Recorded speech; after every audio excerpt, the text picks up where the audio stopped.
Assalamualaikum warahmatullahi wabarakatuh. Salam sejahtera untuk kita semua. Selamat sore.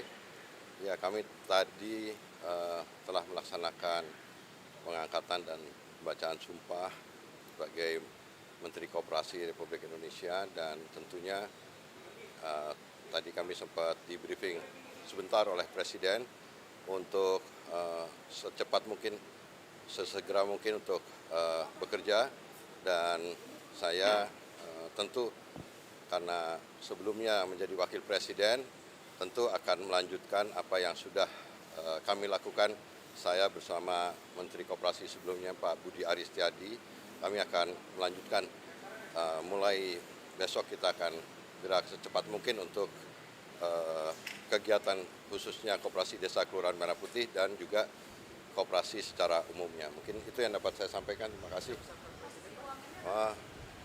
Belum, Wakil Menterinya belum. Jadi nanti nunggu arahan selanjutnya untuk Wakil Menterinya. Untuk sementara belum ada. Nggak, saya nggak tahu. Itu tanya Presiden. Mungkin itu dulu ya.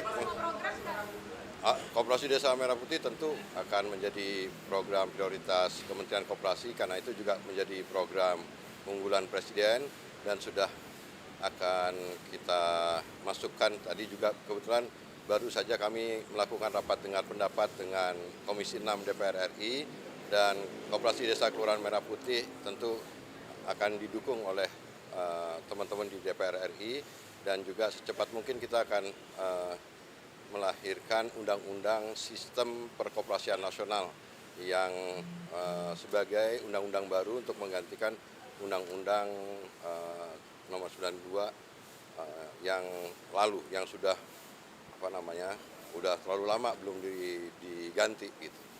Mungkin itu. Terima kasih. Ya, nanti kami akan konsultasi dengan Menteri Keuangan yang baru juga untuk karena Kementerian Koperasi kita ingin bisa menjadi kementerian kelas 2 yang bisa mendukung kerja 80.000 koperasi desa ini untuk bisa operasional. Tapi tentu kami akan berkonsultasi lebih jauh dengan Menteri Keuangan yang baru dan yang lain-lainnya. Terima kasih. Mohon doanya semoga selamat, berkah, dan koperasi desa kita doakan mulai bisa operasional, dan 16 triliun yang sudah dialokasikan bisa bermanfaat sebaik-baiknya untuk masyarakat di desa-desa. Terima kasih. Selamat sore. Assalamualaikum. Yang jelas baru dilantik ya,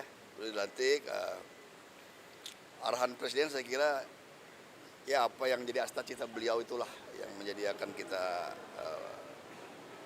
laksanakan dengan sebaik-baiknya ya. Dan soal tugas-tugas secara lebih rinci memang belum disampaikan, tetapi ya intinya ya cita Presiden Prabowo Gibran harus kita sukseskan dan kita laksanakan sebaik-baik mungkin, karena tugas berat ke depan terkait dengan tenaga kerja migran ya, juga PR yang cukup harus kita perhatikan ya. Jadi intinya saya akan melaksanakan tugas dengan baik-baik, sebaik-baiknya sesuai arahan Presiden.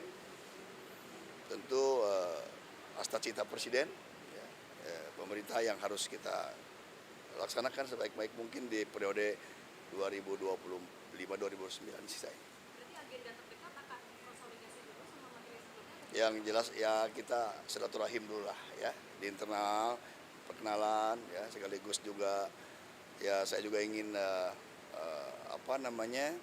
ya tentu program-program yang telah dilaksanakan ya oleh menteri sebelumnya tentu akan kita lanjutkan ya, yang sejalan dengan cita-citanya Pak Presiden ya. Saya kira tidak ada hal-hal yang lebih spesifik ya.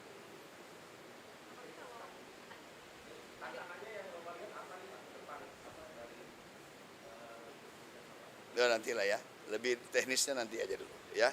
Tapi yang jelas saya ucapkan terima kasih kepada Pak Presiden Prabowo yang memberikan amanah, dan tentu akan saya laksanakan dengan tanggung jawab sesuai garis-garis yang akan diarahkan oleh Pak Presiden dalam mewujudkan cita-citanya pemerintahan Pak Presiden Prabowo Gibran. Saya kira itu aja dulu ya, yang lain-lain lebih teknis sudah. Saya belum dapat update ya. Saya akan koordinasi dengan kementerian, kapan serah terimanya, ya, serah terima jabatannya, sertijabnya nanti saya belum dapat informasi jadwalnya. Presiden menyampaikan alasan pergantian menteri pos ini nggak Pak? Enggak, itu ini akan hak prerogatif presiden ya. Saya kira ini biasa dalam pemerintahan dan biasalah ya. Makasih ya, makasih ya. Ya, ya. Baik, teman-teman sekalian, tadi jam 2 saya di kantor, saya ditelepon oleh Letkol Teddy untuk datang ke istana dengan mengenakan seragam jas lengkap. Saya tidak tahu apa yang akan dilakukan, ternyata tadi saya dilantik menjadi Menteri Haji dan Umroh.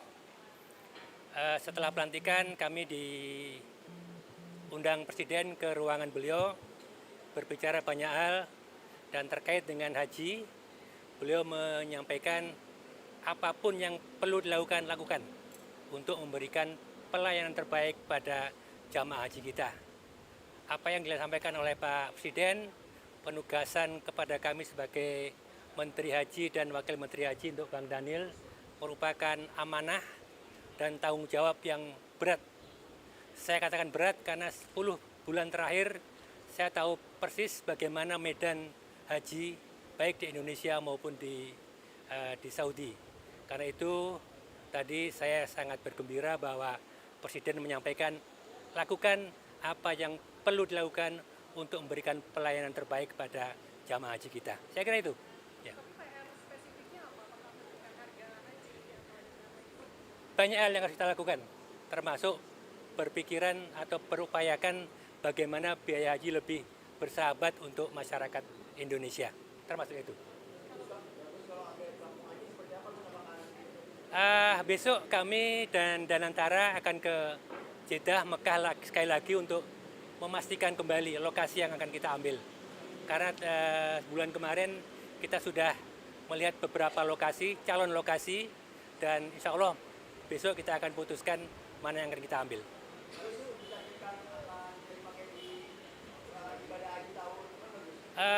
Mungkin ada beberapa tower dan 1-2 tower diharapkan tahun 2028 bisa dipakai.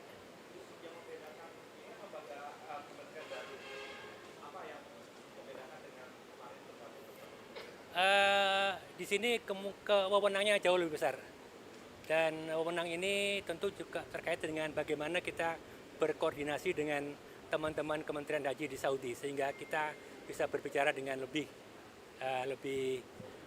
apple to apple. Ya. Insya Allah kita mengharapkan dukungan teman-teman media. Kalau ada sesuatu yang kurang beres bagi kita, tolong kami diingatkan. Haji ya, umroh bukan. Umroh itu wewenangnya dari masing-masing travel biro umroh. Oke? Anggaran tidak ada anggaran baru. Anggaran kita badan penyelenggara haji yang lama ditambah peralihan dari anggaran Dirjen